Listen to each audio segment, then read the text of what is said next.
Fellow Kenyans, we have to hold the president and his deputy fully responsible for the issues that are affecting Kenyans to date.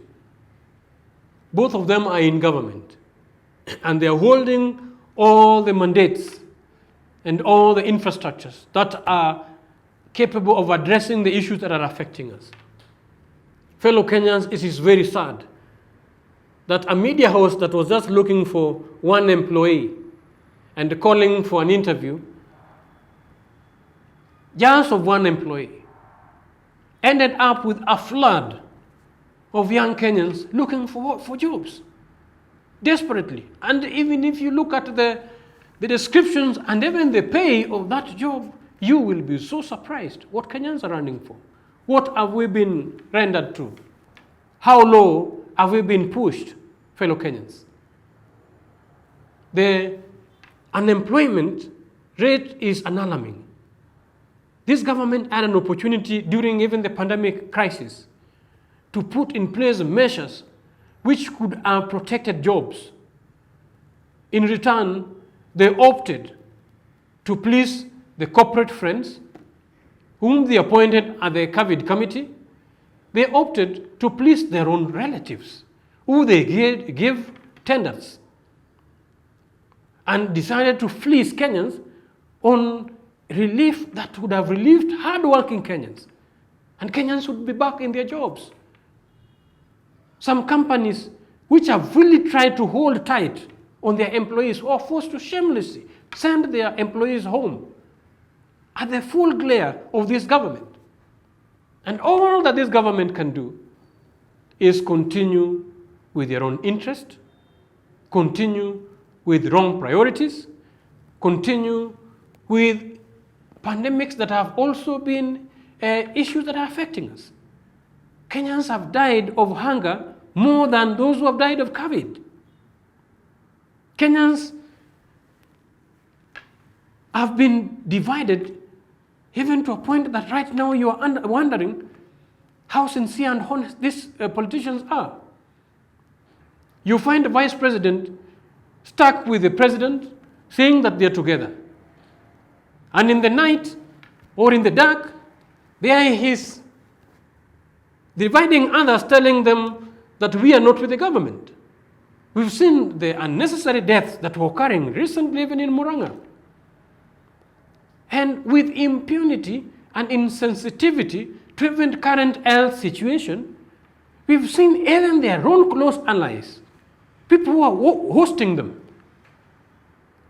are dying of COVID-19. Deaths that are avoidable. Deaths that can be prevented. We've seen measures globally. And may those who have lost their loved ones have peace at this difficult moment, and may their soul rest in peace. But Kenyans, some of these things are avoidable. And we cannot escape to lay blame and responsibility where it belongs. And this I assure you, Bwana President and Bwana Deputy President, we will judge you squarely on this come 2022, because you cannot escape and run away from this. Kenyans, we have to redefine our priorities and make sure that we fight this pandemic collectively. The government has demonstrated that we are on our own. The opposition that ought to actually have also been standing with us have misplaced priorities. Instead of advocating for how children can be safe back in schools, then they are advocating for collection of signatures for them to pass BBI reports, which has excluded other political players. Actually, it's a matter of just the two of them. And you've heard even the Catholic Church declaring that it is presenting imperial presidency. And to that effect, it is not a priority that Kenyans should be focused on right now. This is a time when we will all collectively be laboring to create jobs and protect existing jobs. This is the time when we should be forcing and trying all mechanisms possible. Because when they're talking about universal health, yet on the other side, they're saying that NHIF will not be covering COVID or coronavirus. Where do you want citizens to turn back to? Insurances are not covering coronavirus. Are we sacrificing Kenyan citizens at the altars of their graves? Fellow Kenyans, yes, we are on our own. I urge you to take suitable measures, protect yourself, wash your hands, keep distance, and more so from the politicians.